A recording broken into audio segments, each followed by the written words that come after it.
So mental wellbeing కూడా కొంతమంది మనం చూస్తూ ఉంటాం, అన్నిటి డిస్టర్బ్ అయిపోయి ఇంకొంతమంది క్రైమ్ విపరీతంగా వాళ్ళ ఆలోచన నిద్రలేస్తే క్రైమ్ లేకపోతే బతకలేరు. అలాంటి కూడా చాలామంది తయారయ్యారు. అదే చెప్పేది, ఇంకా వాళ్ళ క్రైమ్ అలవాటు అయిపోయింది. వాళ్ళు ఇంకా ఎవరు మార్చలేరు వాళ్ళని. తీవ్రవాదులు అంతే కదా, నక్సలైట్లు అంతే కదా, లేకపోతే మీరు నేర్పాలి వాళ్ళకి. నీకు ఆ శక్తి ఉంటే నీకు అసహ్యం చేస్తాం ఆ జాబ్ని. కొంతమందికి పుట్టుకతో వచ్చేవాళ్ళు ఇవి నేర్చుకోరు.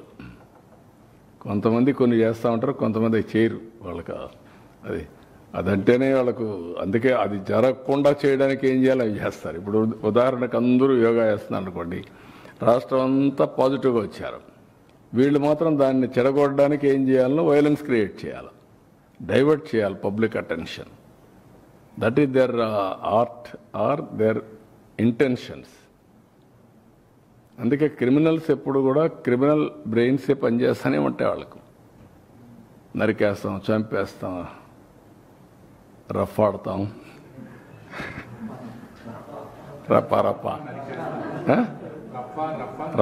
రఫా నరికేస్తాం. లేదంటే గంగ జాతరలో బలి ఇచ్చేస్తాం. ఒక గంగమ్మ జాతర కాదు, గంగమ్మ ఎవ్రీవేర్ ఉంటుంది, తిరుపతే కాదు. ఆ గంగమ్మ జాతరలో పొట్టేళ్లు నరకడం అలవాటు. ఏ ఊరికి ఆ ఊరు ఇది ఇస్తారు, బలిస్తారు, పశువులు బలిస్తూ ఉంటారు. అది ఇప్పుడు మహాడే పరిస్థితి. ఊర్లో గ్రామ దేవతలు కూడా ఇచ్చేవాళ్ళు ఒకప్పుడు. ఒక ఊర్లో గ్రామదేవత ఉంటే శక్తిని బట్టి ఒక పొట్టేల్ని బలిచ్చేవాళ్ళు. అప్పుడు అది పెద్ద ఫంక్షన్ చేసేవాళ్ళు ఊర్లలో. మేము చిన్నప్పుడంతా చూసాం. ఇంటికి ప్రతి ఒక్కడు పెంచేవాడు ఒకదాన్ని, ఒక పొట్టేలు పెంచేవాళ్ళు, కొనేవాళ్ళు. కొని దాన్ని బలిచ్చి అక్కడి నుంచి దాన్ని ఇచ్చేసేవాళ్ళు. అట్లా ఏరియస్ అంటే అంత ఆ స్టేజ్కి వెళ్ళిపోతున్నారు వీళ్ళు. ఏం చెప్తా, డెఫినెట్గా చట్టబద్ధకి వస్తుంది. ఎవరికి కూడా హక్కు లేదు ఇష్టానుసారంగా టెర్రరిజం క్రియేట్ చేయడం, లేకుంటే ప్రొవోక్ చేయడం. ఒకప్పుడు రాజకీయాలంటే ఒక బ్యాడ్ ఎలిమెంట్ ఉంటే వాటితో అసోసియేట్ కావాలంటే భయపడిపోయేవాళ్ళం, పక్కన రానిచ్చేవాళ్ళం కాదు. ఇప్పుడు వాళ్ళతోనే రాజకీయం చేసే పరిస్థితికి వచ్చేసారు. That is dangerous trend. Sir, Jaganmohan Reddy ఒక కీలకమైన మాట మాట్లాడుతున్నాడు సార్. తన వెనకాల వస్తున్న జనాన్ని చూసి భయపడిపోతున్నారు, అందుకే నా ప్రోగ్రామ్ని కండక్ట్ చేయకుండా ఆపే ప్రయత్నం చేస్తున్నారు. ఇప్పుడు ఎందుకు ఇప్పుడు ఇంక 4 ఏళ్ల తర్వాత కదా నువ్వు మాట్లాడేది, అప్పుడు చూద్దాం నీ కథ. ఎందుకు ఊరికి ఇప్పుడు నుంచి ఎందుకు అవన్నీ అంటే అట్లా మాట్లాడి బతకాలని చూస్తున్నారు. తప్పది. ఎవరు ఇది నేను ఎందుకే మీకు ఒక మాట చెప్పాను, విచిత్రమైనటువంటి మనస్తత్వాలు ఉండే వ్యక్తులు మారుగా ఉంటారు. ఎవరన్నా మాట్లాడతారా? పోలీసులు తిడతారా? పబ్లిక్ని తిడతారా? మనం చెప్పి మీరు నరికేండ్రా పోయేసని చెప్తారా మీరు? ఏంటి ఇవన్నీ? ఎవరన్నా ఎక్కడన్నా విన్నారా మీరు? ఎప్పుడన్నా చూసారా ఈ పోకడ ఈ రాష్ట్రంలో? ఈ రాష్ట్రంలో దేశంలో ఏ రాజకీయ నాయకుడైనా, ఏ రాజకీయ పార్టీ అయినా ఇలాంటి ఒరవడు ఉందా? చంపేయండి, పొడి చేయండి, లేదంటే ప్లే కార్డ్స్ పెట్టుకొని వచ్చి డెమాన్స్ట్రేట్ చేసి ఆనందపడిపోవడం. ఎక్కడికి పోతున్నాం? దాన్ని చూసి ఏం నేర్పిస్తున్నాం మన సమాజంలో? చాలా ప్రమాదం ఇవన్నీ. ఎమ్మెల్యేలందరినీ ఇళ్ళకి వెళ్ళమంటున్నారు ఏడాది పాల సందర్భంగా. ఈ సందర్భంగా వచ్చినటువంటి నేతల్ని చంద్రబాబు గారి మేనిఫెస్టోని గుర్తు చేసుకుందామని చెప్పేసి మొత్తం నేను ఆయన కూడా గుర్తు చేసుకొనే ప్రజలు చేశారు. అది మర్చిపోతే ఎట్లా? ఎందుకు ఇచ్చారు 11 సీట్లు? ఇట్లా ఏదో పనులు చేసే కదా. ఆ ఏదో పనులు చేస్తే ఏమవుతారు మీరు? రేపు అదే అవుతుంది. కానీ అది చేయడం తప్పు అంటాను నేను. సరే, బెట్టింగ్ వాళ్ళకు మీరు ఒక మాట అడుగుతున్నా, ఎవరై వెళ్ళిపోవడానికి? పోలీస్ చెప్పిన తర్వాత నేను ఎప్పుడన్నా పోయామా? మమ్మల్ని ఊర్లకు పోతాం ఒక 2 కార్లు అంటే పంపించారా? నేను ఎక్కడన్నా అబ్జెక్ట్ చేశారా? ఎవరన్నా పొమ్మంటున్నారు కదా. 10 కార్లకు పర్మిషన్ ఇచ్చి 5, 6కు 100 మందికి పర్మిషన్ ఇస్తే ఏం కావాలంటే మీకు? ఏమనుకుంటున్నారు మీరు? ఇరుకు సందుల్లో పోవడం, అక్కడ మీటింగ్లు పెట్టడం, స్టాంపేడ్లు కావడం, అక్కడి నుంచి ఇవన్నీ చేయడం, వైలెన్స్ క్రియేట్ చేయడం, ఎవరు నేర్పించారు మీకు ఇవన్నీ? పోలీసుల మీద మళ్ళా బ్లేమ్ చేయడం, బురద వేయడం, ఎక్కడ దొరుకుతాయి ఇవన్నీ? కొంచెం ఒక పద్ధతి, ఒక ప్రొసీజర్, ఒక హుందాతనం ఉండాలి నాయకులకి.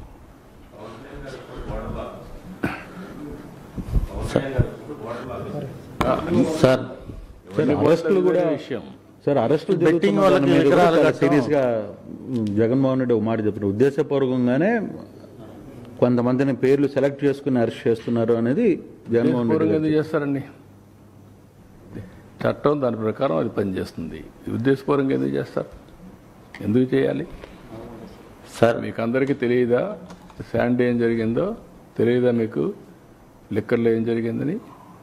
కొత్త అది. అంటే మేము ఏం చేసినా రాజకీయాల్లో ఉన్నాం కాబట్టి ఎవరు దీనిపైన యాక్షన్ తీసుకోవడం ఎటు కుదురుతాయి? కాబట్టి ఇది ఒక పద్ధతి ఉంటుంది, ఏదైనా ఒక జవాబుదారితనం ఉంటుంది. సార్ ఈ బెట్టింగ్ వాళ్ళకి విగ్రహాలు పెట్టడం ఎలా చూడొచ్చు సార్? బెట్టింగ్ వాళ్ళకి విగ్రహాలు పెడుతున్నారు. గంజాయి బ్యాచ్కి, బెట్టింగ్ బ్యాచ్కి, రౌడీలకి, హత్యలు చేసే వాళ్ళకి, అత్యాచారాలు చేసే వాళ్ళకి విగ్రహాలు పెడతారు.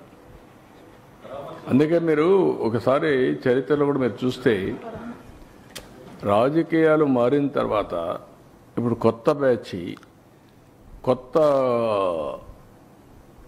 విధానాలు తీసుకొస్తున్నారు.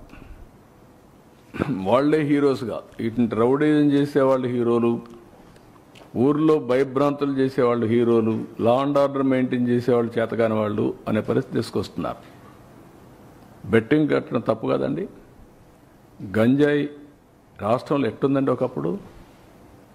ఇప్పుడు కంట్రోల్ అయిందా లేదా? ఇంకా పూర్తిగా అయిందని నేను చెప్పను. నేను అప్పుడు ఎలక్షన్ అప్పుడు కూడా చెప్పాను, గంజాయి అనేది అడిక్షన్. ఒకసారి అడిక్షన్ అయినాక వాడు మానలేడు, ఆ పరిస్థితిలో ఉంటారు. బట్ ఎక్కడ ప్రొడక్షన్ లేకుండా చేస్తున్నాం, మక్కిలిరగొట్టేస్తామని చెప్తాను, ఈగలు పెట్టాం. ఇంకా చేయాల్సిన చాలా ఉంది. గంజాయి కానీ అదే మన డ్రగ్స్ కానీ ఇప్పుడు ఏంటంటే ఎక్కడన్నా పోతే ఎంత బాధేస్తుందంటే 3 ఏళ్ళ అమ్మాయి పైన రేప్ చేస్తారా?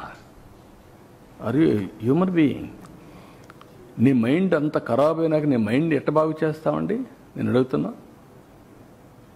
ఒక మనిషి యొక్క మైండ్ ఇంత ఖరాబ్ అయిపోతే, వాడు ఉన్మాది మార్గ తయారైపోతే, ఈ ఉన్మాదులతో సమాజానికి ఎవరికి రక్షణ? మీ పిల్లలకు రక్షణ? లేదంటే మీ ఇంట్లో మీ మిస్సెస్ రక్షణ ఉంటుందా? ఆడబిడ్డ బయట వస్తుందా? ఎక్కడికి పోతున్నా? ఇవి కంట్రోల్ చేయాల్సిన మెకానిజం రాజకీయ నాయకులు ఇష్టానుసారంగా సపోర్ట్ చేయడమా? అంటే ఏమనుకుంటున్నారు? ఏం చేసినా జరిగిపోతుంది అనుకుంటే ఎట్లా అవుతుందండి? నాకేం కోపంతో తీవ్రవాదులపైన పోరాడానా? కోపంతో ఫ్యాక్షన్ రాజకీయాల పైన పోరాడానా? నా కోపంతో లేకపోతే కమ్యూనల్ వైలెన్స్ పైన పోరాడానా? రౌడీల పైన పోరాడానా? ఆ రోజు వాళ్ళు సెపరేట్, రాజకీయ ముసుగులో ఉండే కమ్యూనల్ ఎలిమెంట్స్ కూడా హ్యాండిల్ చేశాం. తీవ్రవాదులు కూడా కొంతమంది సపోర్ట్ చేస్తే వాళ్ళని ఐసోలేట్ చేసి, ఎడ్యుకేట్ చేసి ఫైట్ చేశాం. ఒకసారి ఆ సమస్య వచ్చిన తర్వాత అది కూడా కొంత ఐడియాలజికల్ అంటే కాదు, మీకు సాధ్యం కాదని నేను ఆ రోజు చెప్పాను. ఇది సాధ్యం కాదని చెప్పాను నేను. ఇది రాజకీయ, ఆర్థిక, సామాజిక సమస్య. దీన్ని మీరు ఒకే దానికి ఇది తుపాకీతో మేము మొత్తం మార్చేస్తామంటే కుదరదని నా థీరీ. నేను ఫస్ట్ నుంచి అది చెప్తున్నా. రౌడీజం చేస్తే ఏమవుతుంది తెలుసా? మీ ఊర్లలో ప్రజలందరూ గుర్తుపెట్టుకోవాల్సిన అవసరం ఉంది ఈ విషయంలో. ఒక ఊర్లో ఒక మంచివాడు ఉంటాడు. మంచివాడు ఊరంతా సపోర్ట్ చేస్తారు. ఒకడు రేప్ చేసో, మర్డర్ చేసో, లేదంటే ఇంకొక తప్పుడు పని చేసి జైలుకు పోయి వస్తాడు. వాడు బస్తీ మీద సవాలంటాడు. పెద్ద మనిషి సరెండర్ అయిపోతాడు. నాకెందుకు వచ్చింది వాడితోని? ఊరంతా సరెండర్ అయిపోతారు. ఇదేనా పద్ధతి? అంటే ఎక్కడికి తీసుకుపోతాం ఈ సమాజాన్ని? ఎవడికి న్యాయం జరుగుతుంది?